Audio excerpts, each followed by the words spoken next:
muscle up some muscles. Welcome to MsMojo, and today we're counting down our picks for the top 10 best guest stars in Young Sheldon. You're an odd boy, but you make it work. For this list, we're looking at the most memorable celebrity guest spots this sitcom has given us. Which celeb cameo did you find to be ingenious? Let us know in the comments. Number 10, Steve Burns as Nathan. Even if this name doesn't ring a bell, you might still recognize Steve Burns as Steve from the Nickelodeon kids show Blue's Clues. Who's your friend? Oh, he's not a friend, he's a stranger. I met him on a Star Trek bulletin board. On Young Sheldon, Burns plays Nathan, a middle-aged comic book nerd the title character becomes friends with, and someone Sheldon's Meemaw certainly doesn't appreciate her grandson being around at first. Hello, I'm Nathan. I'm gonna have to ask you to leave. Nathan. Okay, but I'm taking my tape with me. That's fine. No, I need to see the end. No, you don't. Nathan ends up being a good casual friend for Sheldon, though he may be too old to be hanging out with a kid. Playing Nathan isn't the only contribution Burns has made to Young Sheldon, as he's also supplied the show's theme song, Mighty Little Man.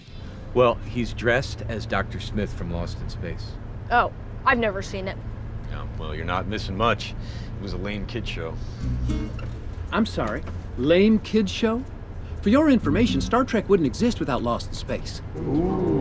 Number 9, Dave Foley as Gary O'Brien.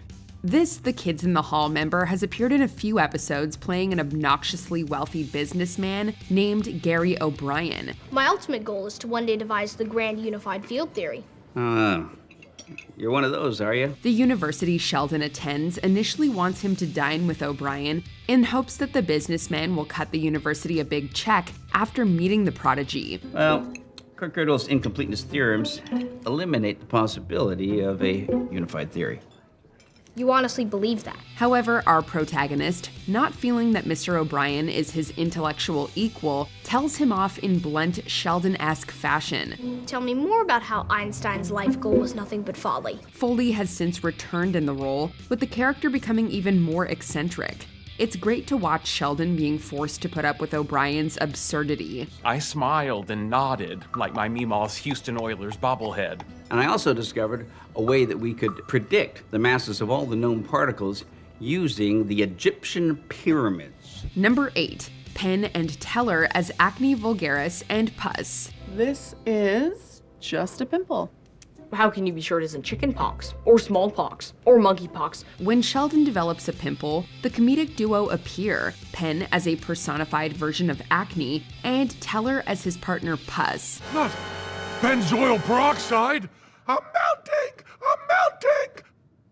Give me a break. Together, they break down the significance and implications of Sheldon's situation as Penn discusses the details in a lively manner, while Teller sits quietly and plays off him. But like a caterpillar transforming into a butterfly, things need to get a little weird along the way. How could people not like us? According to TV Line, series co-creator Stephen Malero and the team thought Penn Jillette would be perfect when deciding who to bring on as the Zit. Watching the star's over-the-top delivery that manages to be both obnoxious and charismatic, we would have to say this casting decision was the right call. That was awesome! And Pus is available for children's parties. Number 7, Lance Reddick as Professor Boucher. The late actor manages to be both intimidating and hilarious as Sheldon's engineering professor, an armed services veteran who runs his class with discipline. I'm aware that the class is now starting at 0901. Is it all right with you if I begin? At first, Sheldon appreciates this strict teaching style. Ooh, can I be number 1? That's what Captain Picard calls Commander Riker on Star Trek Next Generation. You need to listen more and talk less. But that also changes once it forces him to struggle with a difficult assignment. Sheldon rarely meets his match, so it's nice to see Reddick's character put him in his place without breaking a sweat. Well, to start, this bridge is in pieces. What do you mean? It's a long-running gag in The Big Bang Theory that Sheldon had disdain for engineers, and Reddick's fantastic appearance helps explain the reason why that is. When he realized it was locked, his face fell into shock and disbelief. Nice. Show me. Do the face.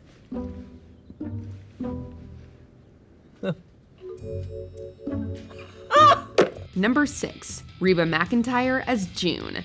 In the 3rd season, this country music superstar made her debut on the show as June, a hairdresser and friend of Sheldon's Meemaw Connie. That one's mine over there, Evan. Oh, isn't that the coach's grandson? With a successful acting career which included her own popular sitcom, McEntire and her folksy Southern energy are a natural fit for young Sheldon and its Texas setting. Well, did he tell you that I was naked when he locked me out? No. Why did he do that? Because I was trying to hit him with a golf club. With her charming, bubbly personality on the show and in real life, Reba is always a delight to see whenever she stops by. I got 3 bananas, and it asked me if I wanted to parlay, and I said, well, that sounds like fun, so I hit that button, and I went, woohoo, because I won. Unfortunately, she doesn't bring her singing talent with her, as her character can't carry a tune in a bucket. That is what we are, no one in between. How can we be wrong? Sail away with me. Number 5, Jason Alexander as Gene Lundy. The comedy veteran plays Gene Lundy, an oddball drama teacher at Sheldon's high school. I checked out a book on acting, so I should have the hang of it by then. Well, I like that confidence. Passionate about his craft, Mr. Lundy is up to play any role available, whether it's the Dark Lord Satan or Little Orphan Annie. Pleased to meet you. I go by many names. Satan. And he's not afraid to ham up his performance for the crowds either. Sun'll come out tomorrow. Bet your bottom dollar that tomorrow. In later episodes, the character participates in business hustles such as creating an exercise tape and pushing a cosmetics pyramid scheme.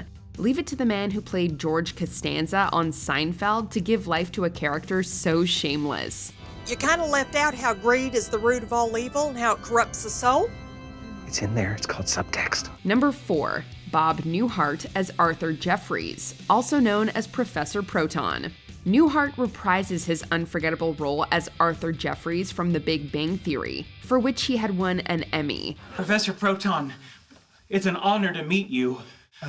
Just call me Arthur. In the pilot episode of Young Sheldon, we finally get to see Newhart play Professor Proton, the host of a science education show that Sheldon loved in his childhood. Can a clock be powered by an ordinary potato? I hope so, boys and girls, but this is going to be a really boring episode. And it isn't the character's only appearance either.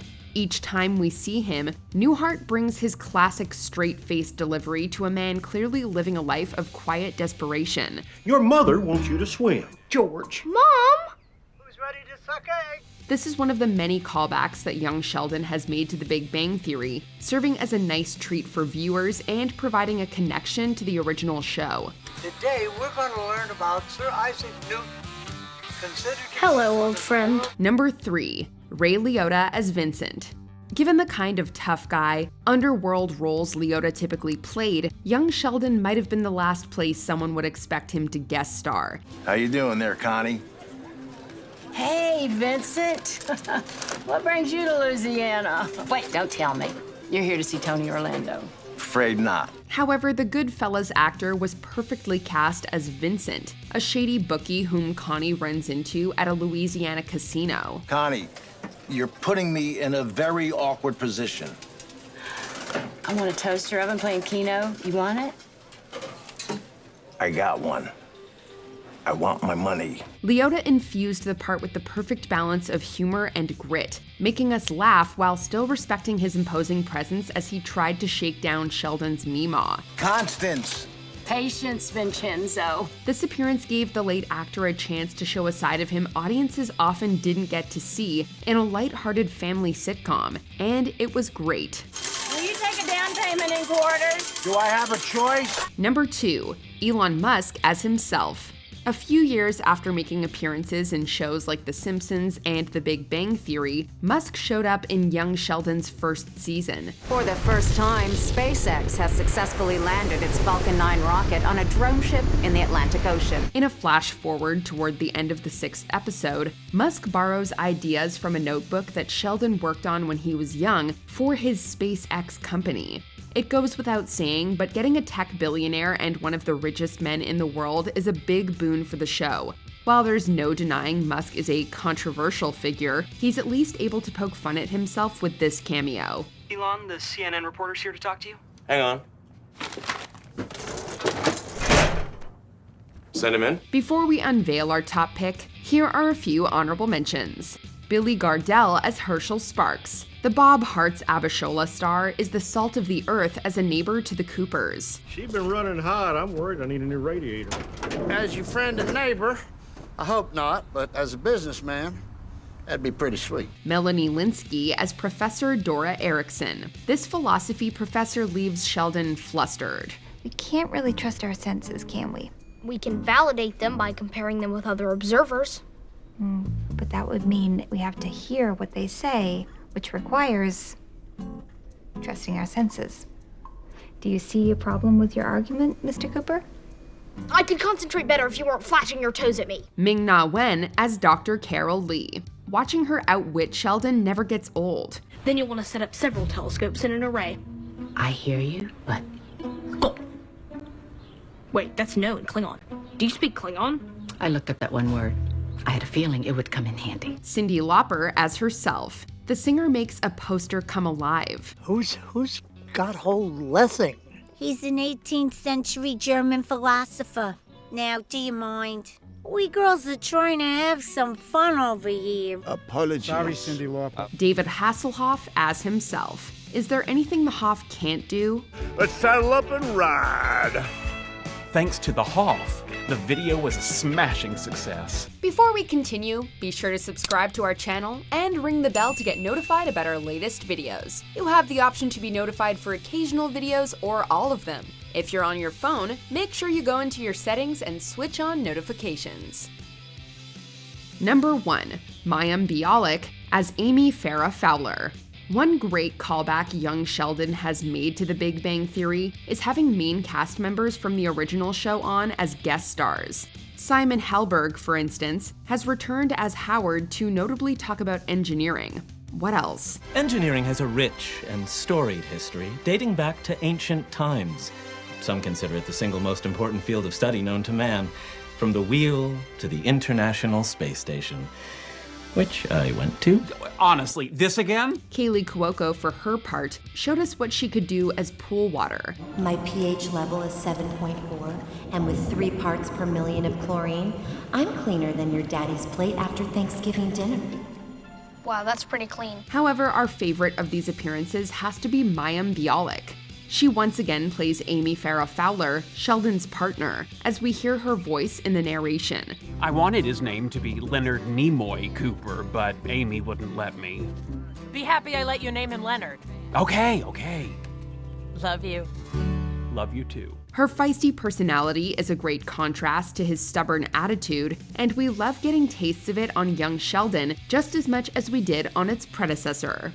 Money is a frequent source of conflict in a relationship. Thankfully, that's never been a problem for us. It says the woman who took away my comic book allowance. To start a college fund for our children. Comic books are an investment. Do you agree with our picks? Check out this other recent clip from MsMojo and be sure to subscribe and ring the bell to be notified about our latest videos.